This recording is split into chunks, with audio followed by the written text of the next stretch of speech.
Thanks, Dipesh. Great to be back. I know we've done one of these silos before.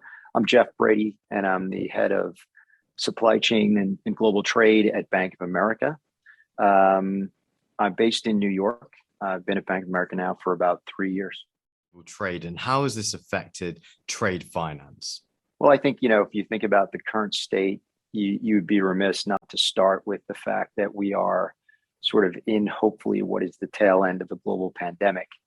And I think, we saw a number of things coming out of that. And I think, first and foremost, you saw a lot of support for trade finance around the world, both from governments and multilateral institutions, et cetera.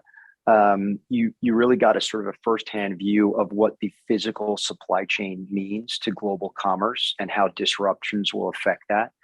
And last but not least, that the need for trade finance, I think, was exacerbated and accentuated. And I think to a large extent, trade finance products, both the more traditional trade finance products and things like reverse factoring, supply chain finance, et cetera, export agency finance, have acquitted themselves really well. And I think as you think about ways that we've been able to sort of sustain global commerce through the pandemic, I think a lot of what we do in trade finance has facilitated that, which I think is a good story. And I think along with that, we've had the while we've been in this pandemic, we've had the usual sort of roller coaster of ups and downs of the economic cycle.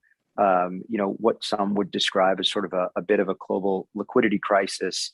I think you saw a lot of activity on the corporate side in their revolvers, what to do with their deposits. There was a lot going on in the banking space. And then, of course, I think most evident probably is the need for mobility and digitization. I think that was really highlighted over the last 18 months or so. I mean, and I know sort of my great co-panelist, Chris Doroschak, would sort of agree, this was a time where we really had to sort of take a good hard look at how paper affects us, how not being digital affects supply chains, and right down to, from a finance perspective, but also from a is there enough inventory on shelves perspective, right? And if we thought things like digitization were nice to have, I think we learned over the last 18 months exactly how important that stuff can be when it actually comes to sort of on the ground brick and mortar commerce. So I do think, trade finance has again, I think acquitted itself nicely.